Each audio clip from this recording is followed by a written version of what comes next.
Hello, good morning. खबर हमसे खबर से ngasi खबर से yam important overbody oy but exam में ऐसा लगता है अपनी ना yam का है ना कोई नहीं देता और कौन के को खरा tension लगी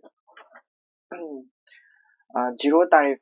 textile exports to US possible for India goyer since na hanging से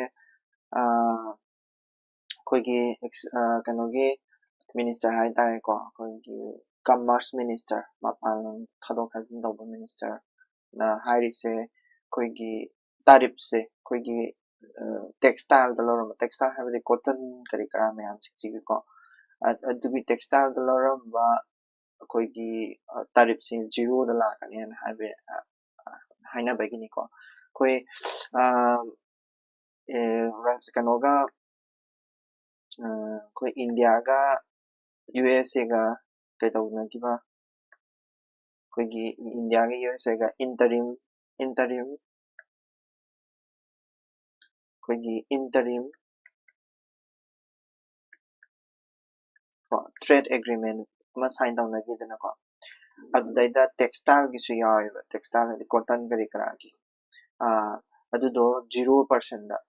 adi 0% handra na bana kani kari marang ina mana 0% handra pe ai ko like harise 0% handra taragadi koigi huju si Bangladesh ka trade taunari dana ko USA ga trade deal ma Bangladesh ka sign down ni dana adudaida Bangladesh ka trade taunabado adudo kai hani aduduga balance taunabani ko habidi Bangladesh ta loina chakidrana pakatnarabani di Bangladesh ki su Bangladesh adagi atopa kaino su lei ko country atopa Vietnam ga se cotton yam buthokpa country nga tane ko Bangladesh ko kano ka se aduduna moi ga trade taunagidra or Bangladesh na maruina textile se haidi kano se maruina ko ado kano taunari se kadoge hara kanda US ga trade taunabada either Bangladesh ko oigera or kano go oigera India go oigera US de dilun kana duini ko US de dilun kana duini kaino hara kadi US ki policy am khak lay US ki policy am khak lay ko yan forward singkhak exam ge khakjalu ko yan forward ko or natre hara kana or fiber forward kana ko fiber forward rules masigi rules na kai haidoina hara kanda akoigi India dagi hujik India dagi akoigi 0% tariff textile export tawduri dana ko textile torokpa yai habani tawduri nate ko textile export akoigi 0% textile export to to USA da export tawa matamda 0% oiba yai na habani ko but USA gi policy bu gang khang lai kai na haragadi India dagi lak hadi khudamana harse USA dagi USA ga India ga laina sida India zina fruit kai ka se yondoine fruit kai ka se ko fruit kai ka se yondoine fruit se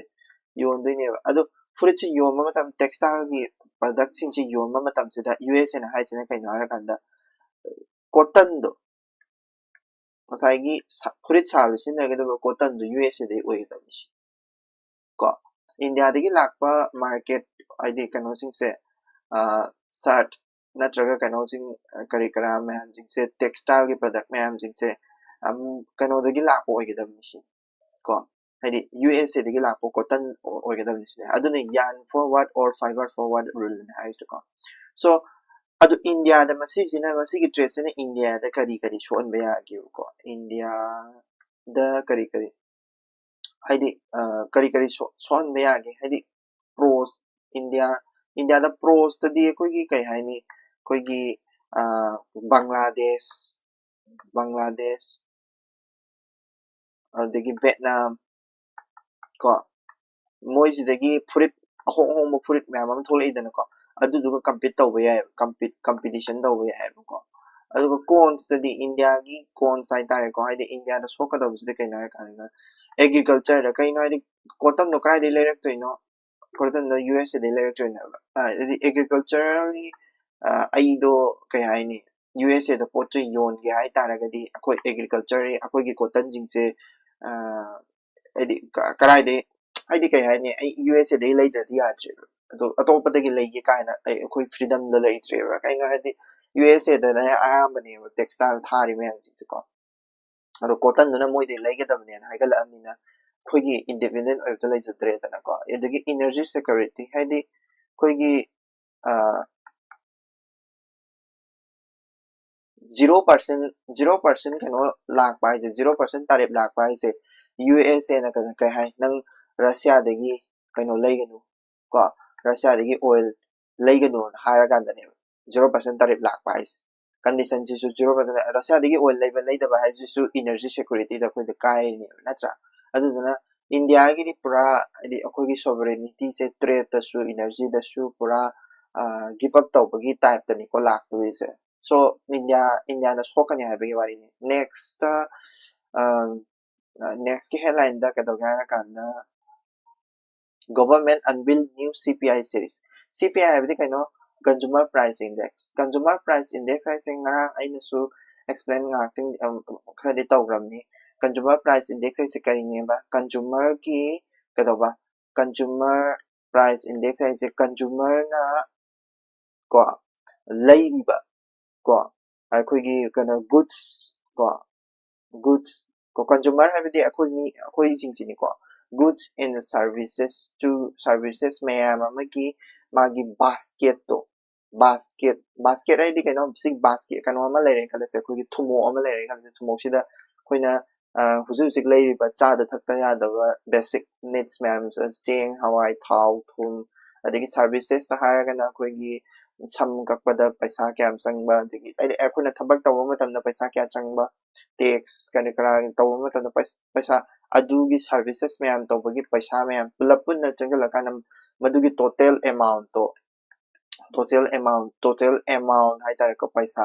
अदुदुबु CPI कोइबा CPI I ngarang calculate तवगी दो high ग्राम निको आइदि CPI से कमाइन calculate तव खोली काइदो लोइमा high ग्राम नि अदो CPI से माइ से अनौबो ऑन्थो CPI की वैल्यू से कनाना लेव के हारगदनी कोइगी RBI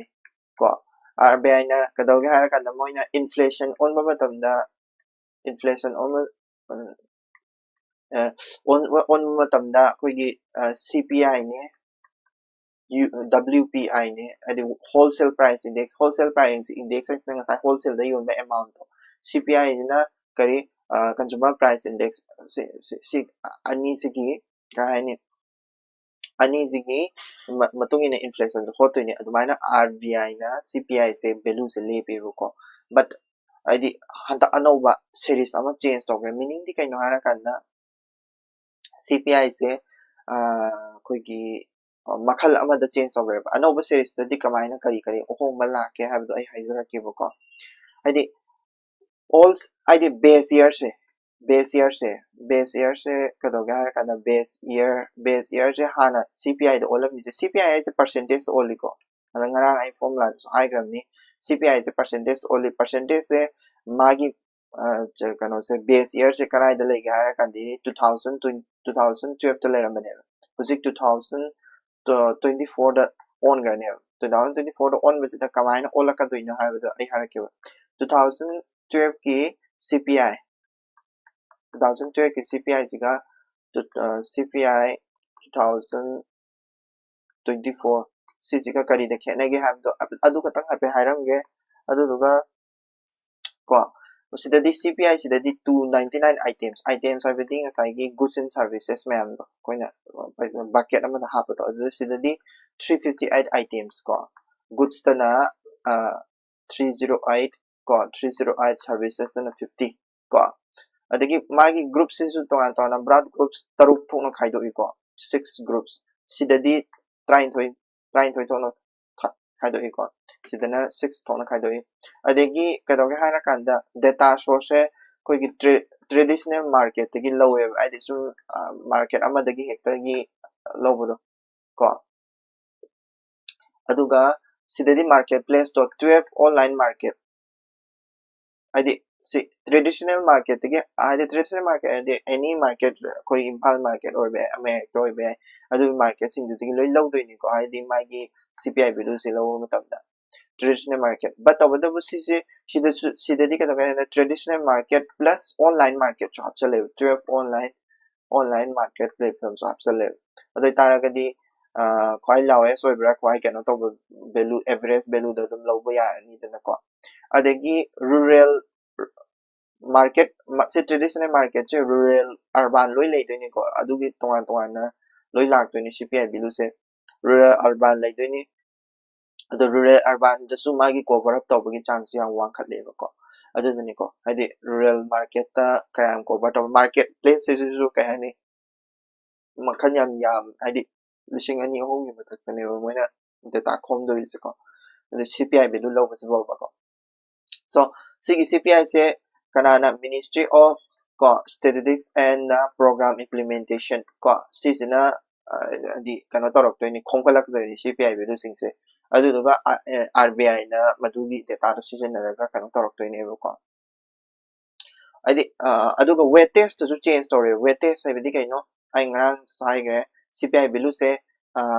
change to ge CPI value se change to bidi ke to ge weightage sai tare ge weightage sai di kaino ha ga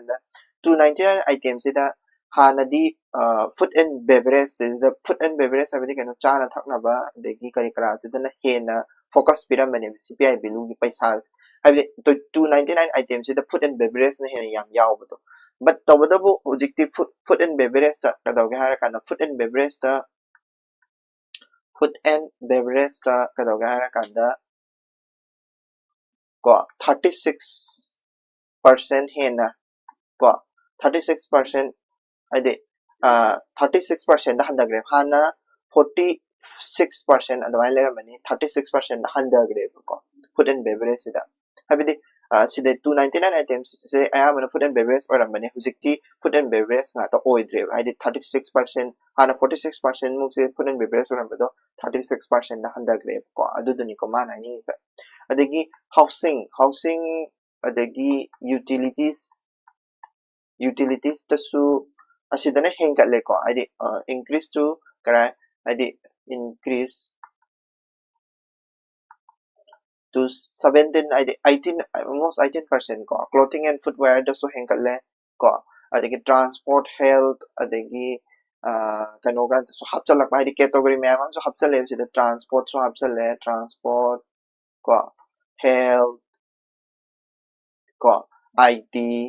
ko information and communications ko information and communication hana yaram da bang atari ko sise communication pan tobacco ko tobacco sigi item hapchan bisidani ko ado hana 2012 ta olami ba pot sidagi hantakti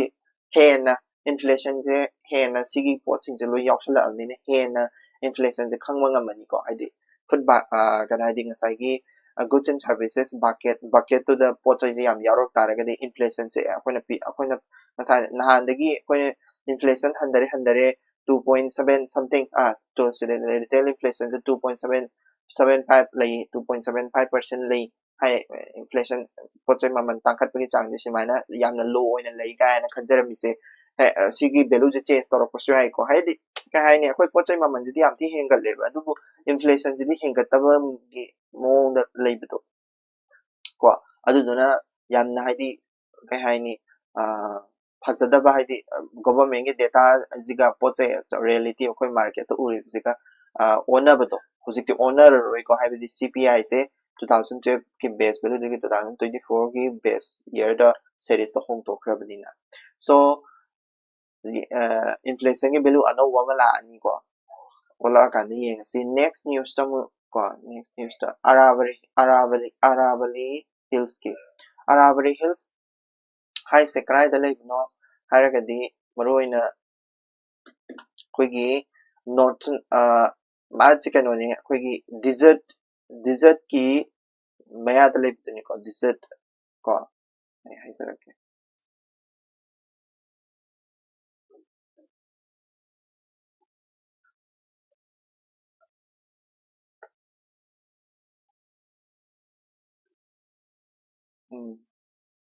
Aravalli Hills Slare ko Aravalli Hills Slare Sisniko Aravalli Hills I say Aravalli Hills is one of the uh, mountain range niko mase desert se gi kanogi Thar desert tagi silakpa nungshit ka se mana control tawdini adu Delhi bau lai ko Aravalli Hills Delhi bau lai Haryana Gurgaon adumaina adu ai bau lakpani so karino harakanda masisigi mana sista koigi news da hairse kaino harakanda magi range mamang 100 meter aina lauthokiba am lay 100 meter fawgi 100 meter gi elevation leibadagi 100 meter fawo wangda taragadi Aravalli Hill chingwena ko adumaina 100 meter ka aina ga dumaina ga lauthokpase haidi 100 meter kana lauthokpase tawgumje sini ko 100 meter zina magi adi limit 100 chingje 100 meter chingje smile re chingje 100 meter zina sini ko 100 meter yauba chingjing je sisna Aravalli ni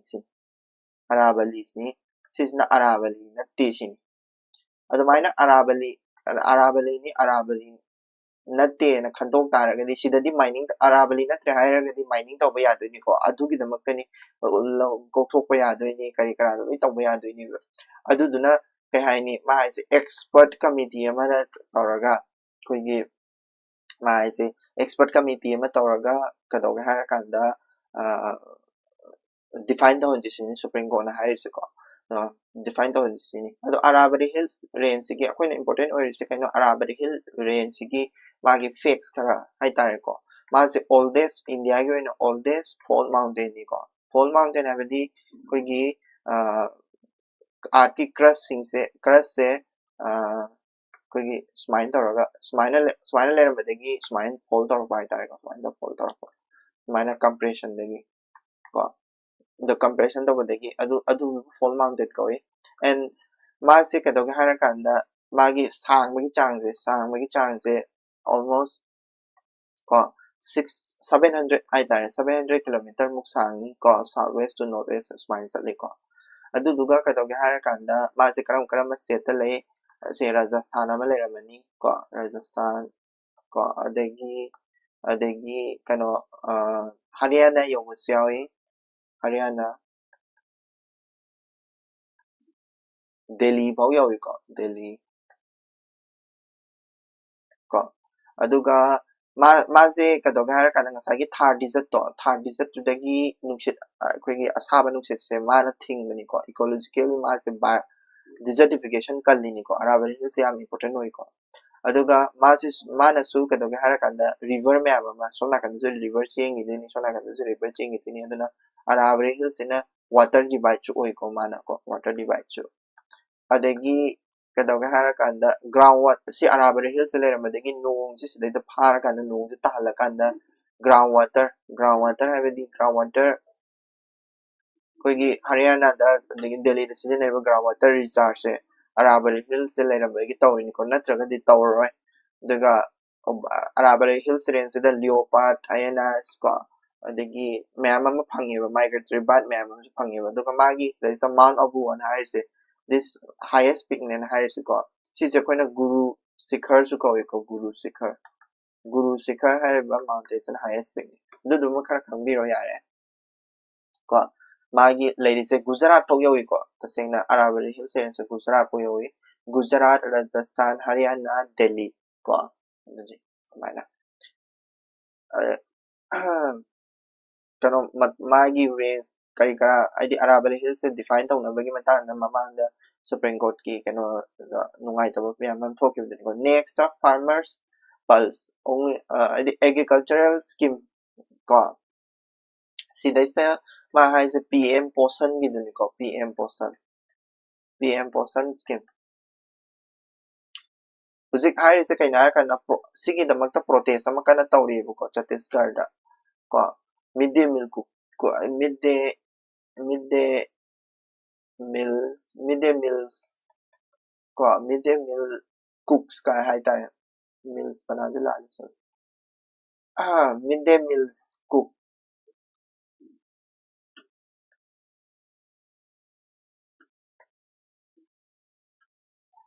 midday meals ko midday meals cook kanggu sing se mo lising ani ka dang phang ya ko lupa lising ani ka phang ya adu da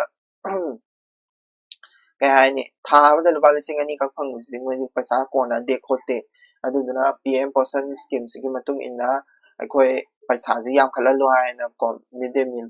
kanggu sing sa protest to ne ko adi boys adu job security pu have ni da ko adu da PM person sigi matang da khara adum hairam ge ko PM person ne je kai no mase 1995 ta release to giba koi gi national program ko national national national program for nutritional support to primary education ko national program for nutritional support to primary education da support tawna ba adi si se portion hai se kaino pradhan mantri portion shakti nirman habne ko pradhan mantri portion shakti nirman PM da pradhan mantri lere portion hai de koi gi sincha habne ko shakti nirman portion hai se sinjak nati angang ma sa gi do ai ko ado sise portion shakti nirman ma sise kadorge har kanda asembagidi 1995 tagi hongdokibani maming PM portion na haina follow is 2021 dagi oidini ko mase Ministry of Education dagi education ko adi ministry kara mai makhada lai haragadi Ministry of Education Ministry of Education gi makhada lai tini aduga mase kanone class kya dana kya bok chang kano tawe mase angang satra haide class 1 dagi 8 faw gi ni ko class 1 dagi 8 faw gi ni aduga kadoga hara kanda funding sina 60 funding hai tare funding sina 60 to 40 ni 60 to 40 haidi center na 60 set na 40 aduga scheme ya bagi loina maki north east na 90 10 oideni ko north east amasung himalaya region na aduga union territory na 100% oideni ko aduni aduga kadoga hara kanda si aidi paisa hojiki paisa yamde habdu madi paisa do yamdre ko lupa lising ani gatang pi taragadi ko hojiki mogi cook kanggu jingduna aduna aidi paisa do hengalalo haidana adum kano torpa mo mai hana sise portion shakti nirman se midday meal na karo budi ko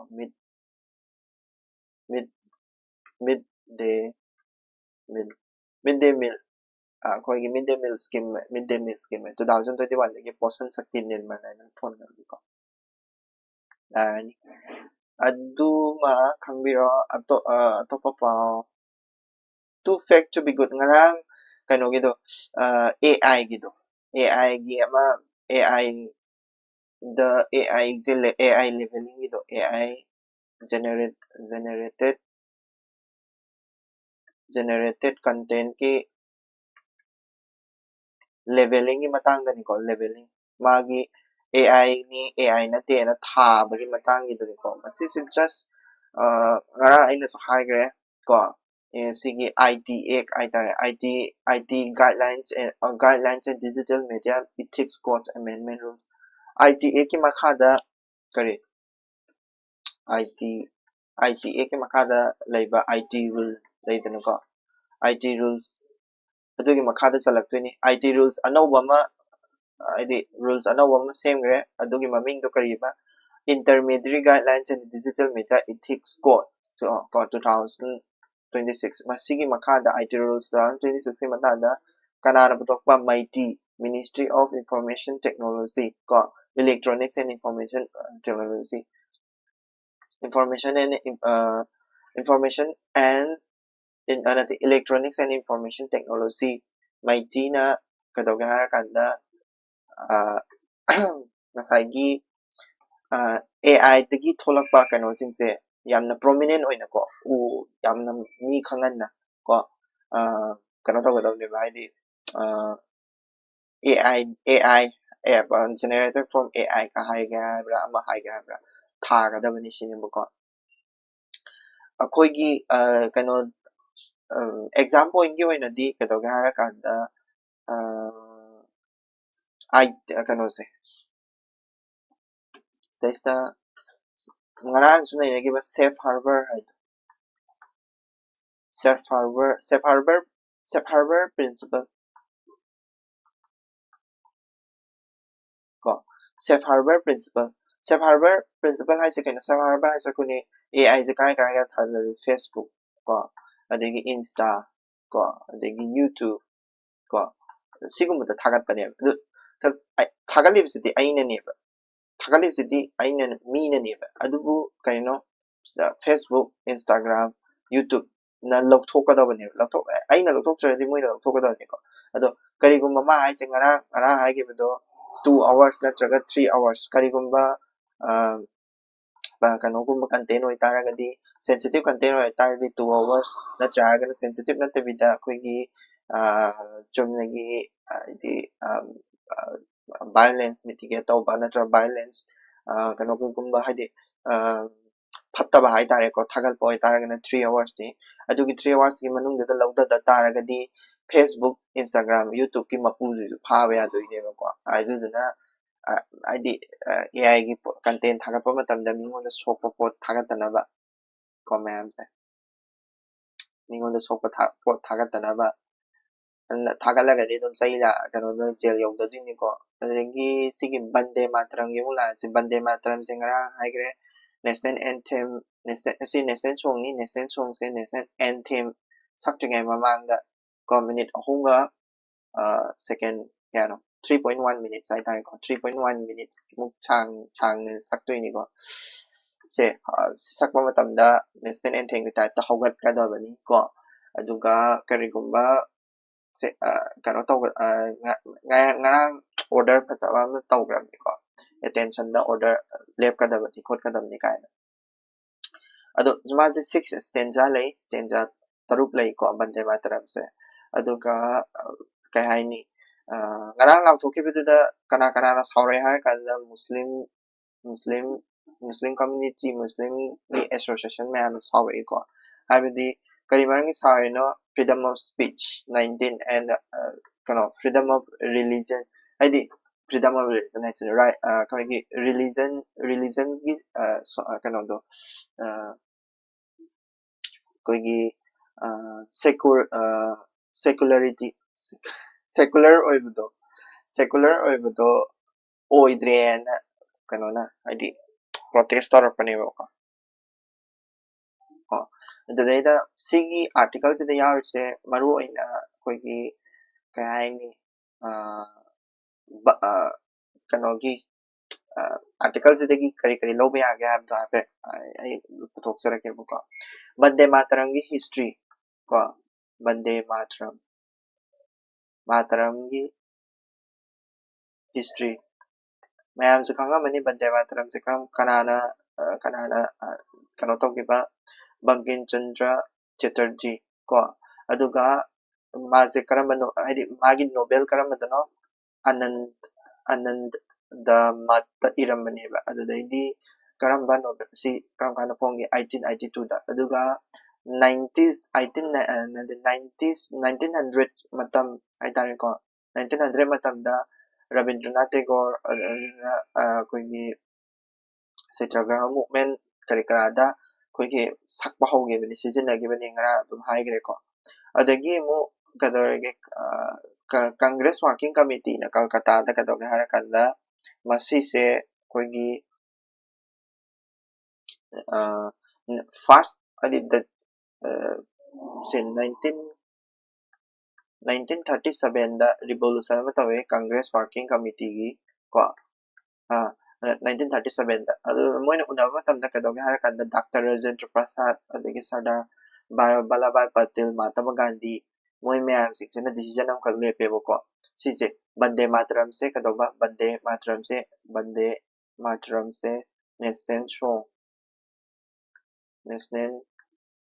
national song ado national song lo tam sida only the first two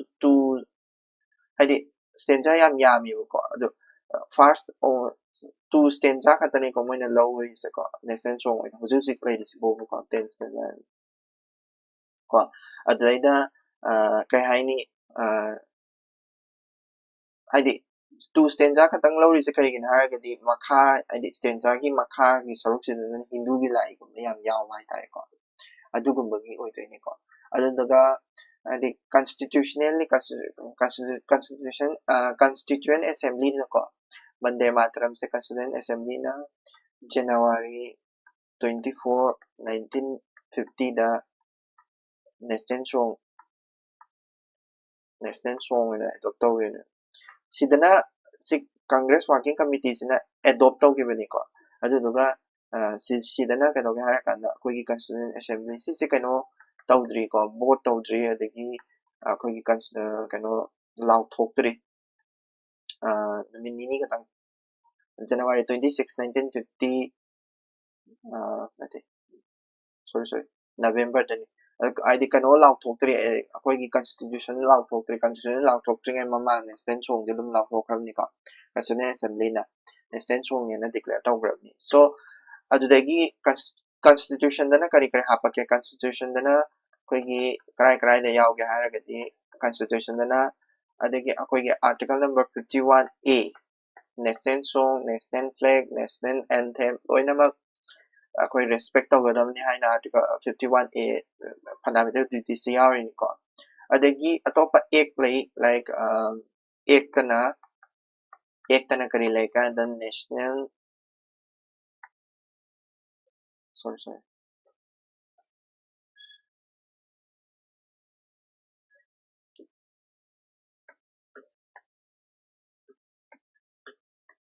national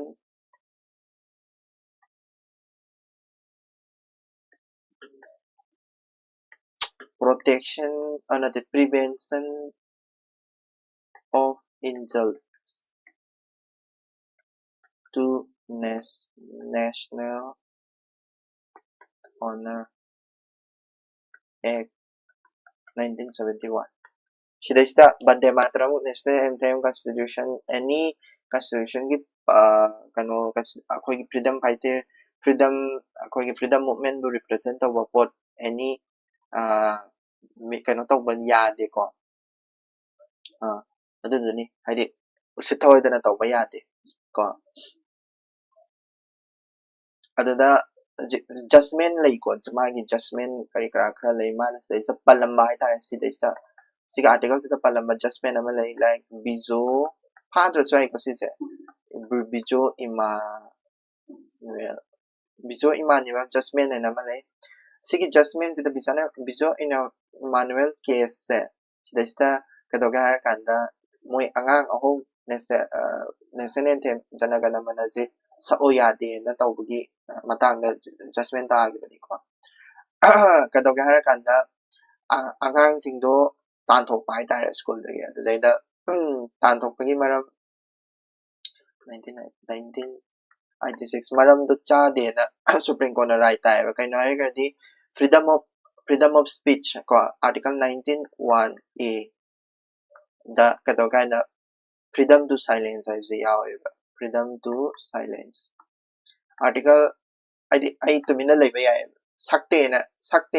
ekta adi bande matram oigera national anthem so oigera sakte na ekta school dagi tanthokpa yade ko adusuni aduga lepu di yare sakte na ekta kano tawbadi yade ko aduga kadoga harakanda article number 25 tasu article number 25 ta kadane akhoi freedom to id akhoi da leidana ko akhoi propagate adagi practice akhoi any religion ama practice tawba khotpada lai yai dana ko aduduna madudu su kai ha ko article number 25 ki da haidi akhoi da bande mataram jina sakadabani natraga janagana manajina sakadabani habse haiba yadi ko ekta adi force to yade ba aduduna bijo Emmanuel case na haise kaino harakanda lepu de ade respect piradi yare ade sakala soidana sakadabani abadi leite ko adudune ko ado bande mataram gi habet history duma habet khangjan mama yai ko sigi bande mataram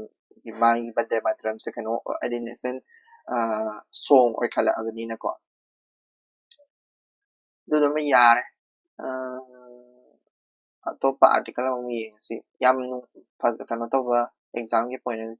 double engine government crucial sise kaino yam important oibadi natteko aidi kai haini double engine government is kaino ma'am khangamani koi BJP na union government da su state government da su animak panba gumba ko asigum aidi state government union government da government ama khaktang panba gumba ko ado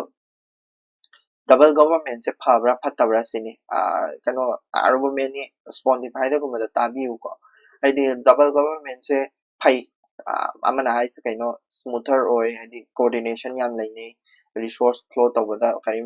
mare mara tawna de ko ade argument against the kaino federalism ko federalism da kai democracy gi maguna dali ko ade adugum ade certain state ayamba double insect government sa pandi ko certain state ayamba next sidum tabio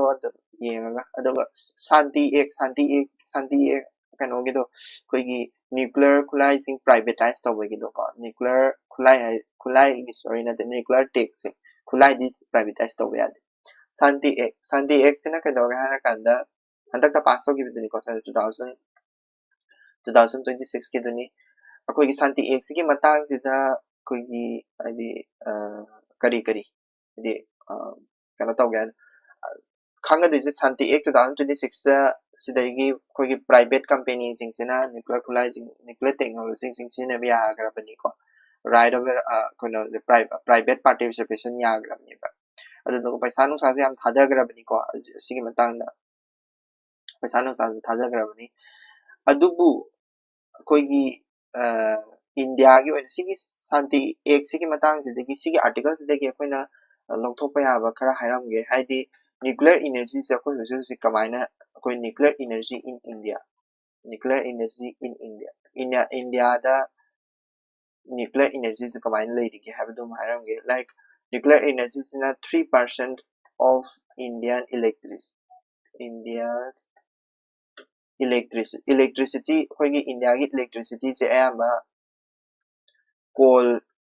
adagi hydroelectricity aduga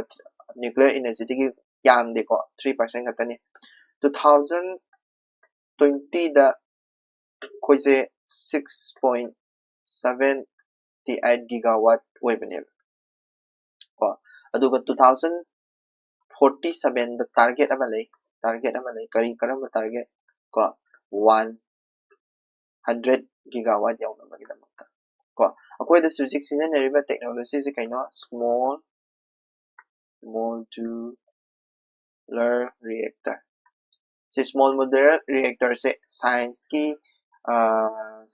section ki oina di yam thini important oi ko habadi can small modular reactor ga large modular reactor ga kari da kheni khone ka ka question yam hangba UPSC da thina gram theka ai gyan ma ta adumaina tawba thina gre ko haidi khara thina gre aduduna sima sidagi khangjan me yai ko aduga nuclear energy nuclear kano se haidi nuclear energy ki matang sida khara kana hai tare koigi who is the father of nuclear energy program ko nuclear energy ki father se kaino homi baba ko that's kaino khangni ko adi small modular reactor ki matang na khara pasalo adi small modular reactor my power capacity se kaino power capacity 300 megawatt per unit ai tare ko 300 megawatt per unit oibedo adudagi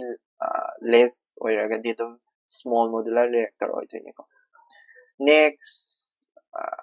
adum khangbe ai santi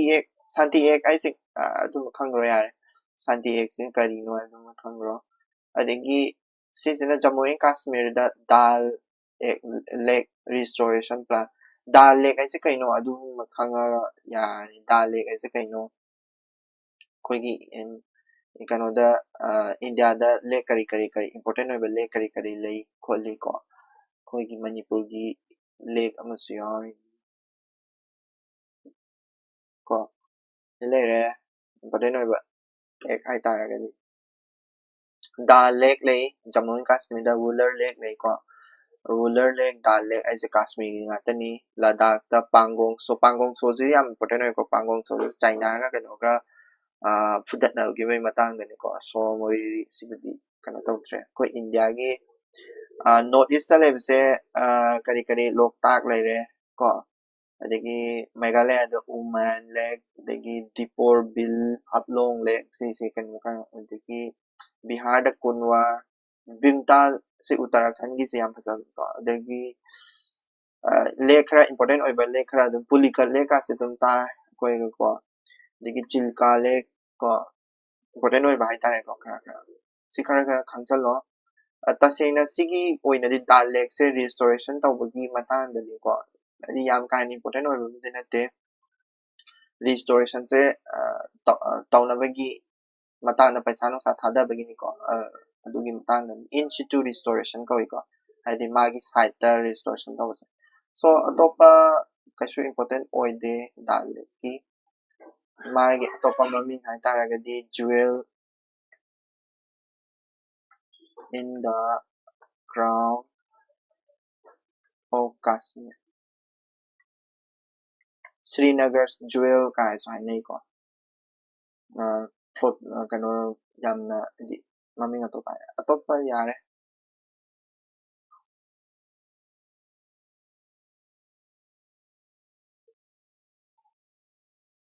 multilateral akoigi India ge foreign policy gi matang na mo article mo na aina habado akoigi hanadi unilateralism oiramani ko jikti multilateralism oireba kari no uni aidi hanadi bilateral oiramani sorry bilateral bilateral oiramani bilateral habedi keno trade oinagera ama oigera country ama sign tawnaramani hojikti country se adi country ama sign tawnabase multilateralism oirem habedi amaga su loinamak sign tawnam adi country meyam amada divert tawrakpado ado kari maramgi no habda habet history da harake ko kari maramgi na haragedi hoigi amada USA na hana hawdokani da ko adi UN da crisis ama thoeba UN crisis adi Indian China ko China se kadoga harakanda China na UN je paishalak pai ta adaga kadoga harakanda USA sina UN dagi thokiba adi USA se ayama thokre ko mana thokre se 31 United Nation gi institution dagi thokrab di China na hujikse mu changjalaga 4 UN agencies ki makok paigra adagi mo 2019 adai da World Trade Organization hai tare ko si se kaigre mai kaigre se kari no harakanda magi dispute settlement mechanism am khak leitana ko World Trade Organization gi dispute settlement mechanism ko adu duni ko kai adi adu do leitre adi sigi DSB na malere me dispute settlement body na ko World Trade Organization adu do adi USA na loi thingjan gare ko adu duna kadawga harakanda adi hujikchi all over the globe ai tare ko ke haini multilateral country amaga alainaba mari se or United Nation na whole world se control tawramase ko adi control tawba maksin haiba yadi but tawdu haini mana palamba hai tare ko United Nation gi power yam leramase hujikti leigidre ko dudun manas lista yam phasaba system am kapi ko Cold War matam da dekoi se non alignment movement na lerami ko non alignment movement de kanam ta tinada kanam Cold War matam da kanam ta support da duduka kadoga harakanda akoi se mo 19 as in nam haisina 1991 haide Cold War matam da ni ko adugi Cold War matam da 1991 dagi amo akoi se quad yaudana mutore quad yaw se haidi balance tok tho ini ko haidi quad se da se Russia China adagi South Africa China tumaina adugumudege yaushandana Russia da su yawni adagi kano su kano su yawni USA ga su tinani tumaina toramani ko adagi hujiktedi kadorga hara kanda hujiktedi Viksit Bharat ana tawre Viksit Bharat ko Viksit Bharat koi India se independent oi saba kanam ta mikha ponjadaba adu tawre adu dani ko adugi matang dari foreign policy gi matang dari kitang manung kano IR gi manung budi changchal le but dum mains ko ne di pa ya topic oi tuni ko paning ga di paro haidi akoi gi defense ki akoi gi foreign policy da honga ibdo aduduma aduduma takpai wani sisima khanga de dum yari example in given di sumaina honge adu khanga dam cold war matamdana non alignment movement mathangdana USA da su yakshan ba Russia da su yakshan ba amadam chong tawba de last ta hojikti Viksit Bharat koi gi budget da su gi dana ko koi independent oina lejana bagi ta simultaneous poll gi matang da ni simultaneous poll gi matang da khona khangme abse bill lama puthokre pass pudi tawdri ko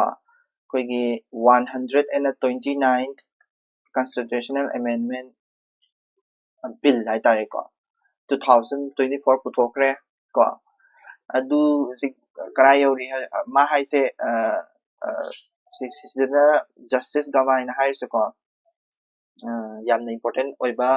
pot id simultaneous poll se constitution basic structure the kai de hai duni ko opposition adi kai hai bani adu ma moi kai de khote sine hai se ko sidagi akoina khangme ab se kari no har ga de koi gi simultaneous election da koi gi committee ma semgi adu committee de maming do kai no Kobin committee si mun sing ko simultaneous election da kari committee semgi kari committee na recommend to gi Kobin committee mana recommend to se one nation one election Ramnath Kovind na former president Ramnath Kovind na head oibani ko adegi adi masi jena semtok tu se article ayam loi semtok rani ko like article number 83 85 172 174 356 adu me article semda kan even ko adu sisi khatang khang ya topa khang ra Muslim Buddhist oppose notification bande matram gi matang da Muslim Buddhist na kano to budni yaning da phung do budni ko adu su ya moi na hai se kai no ra kan da right to equality article number 14 right to freedom of speech ko article number 19 adagi 25 right freedom of religion adu do kai sini ko mahani ni adu do masu yare khangjen badung kanani ko Muslim body na yaning de adagi sida substantive motion ko aduga privilege motion ko si se sida mo Rahul Gandhi ki matang adu khatkani khot kani haibani adu substantive motion adagi privilege motion hai se kaino adu mabani ki difference se kaino adu matang hairang ge ko adu pakhada adum hang pe ai na tabuni ko substantive si se kaino gi parliament parada adu phasana yaw bani ko adi kaino gi parada parliament gi privilege motion ko substantive motion haragadi kaino harakanda independent ne mamadi any member amana madu to kaya duni ko independent oi ba aduga masana self sustain oi ba haitare self content haitare ko self content proposal ne ba masigi proposal se kadoga harakanda formal oi ba yam formal ni ko madi formal oi ba opinion or decision koi house ki formal opinion ama decision ama launa khudam oina hare se koi example the impeachment gumba ko the president impeachment to bagi decision ka se sigi substantive motion de gilak to ne substantive motion de bukhala kanda president ka se remove to ya de ne ko privilege motion ha itara gadi kai na kanda parliament ki siddi any kind of kano da field da mi ado ni ba sigi privilege motion di ka do ngena koi gi breach of parliamentary privilege ha ko parliament ki mana parliament ta phamba matam da parliament ki mathau do parliament previous MP MLA sing loi pi den ko adugi pi river privilege to adu dai da kairak pado adu da khaktan privilege motion thangala kadam ni ko aduga kadoga hara kanda ma se magi scope se am chawi haidi broad oiba madi any scope any field da dum tawi aiba sidi pi small oiba ko small oiba gan dai ko aduga kadoga hara kanda sigidi kadoga hara kanda debate tawna dui ko debate tawna da ya debate tawna ni aduga last of debate to ya tara gadi kanona chairman adegi kanona ya tara gadi speaker ni ya tara gadi debate to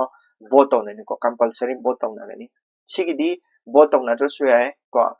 madi privilege committee na lai ko privilege committee da investigation tawna ba thada gi dui ne madi ko vote tawna to suya investigation to hon dui ne investigation tawra kan adu soi de mado expression tawbra minister do magi kano parliamentary privilege to and ahen ba thabak tawrakra kolakra adugi matugina kano tawdoi ba ko kaya ini adugi matugina mado expression tawbra khotra adu kan sumbi ba ko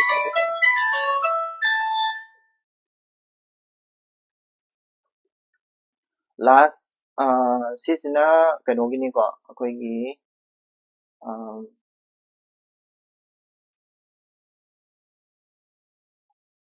koigi Rafale fighter ngarang du hai gre Rafale fighter kari kara leibagi matang da ni ko parliament ke adagi modern AI si su yam important oiba AI amani ko modern AI se larik tambagi ni ko adagi Rafale fighter kari kara se P81 aircraft navy da lei na bagi kano tawgre adu duni defense minister na lang thoki biduni ko modern AI se na education minister na lang thoki biduni education da empowerment pi na bagi da magtani ko teacher jing support to na ba sidalo siya lagi nga sige di hayang mo tenors. Thank you so much.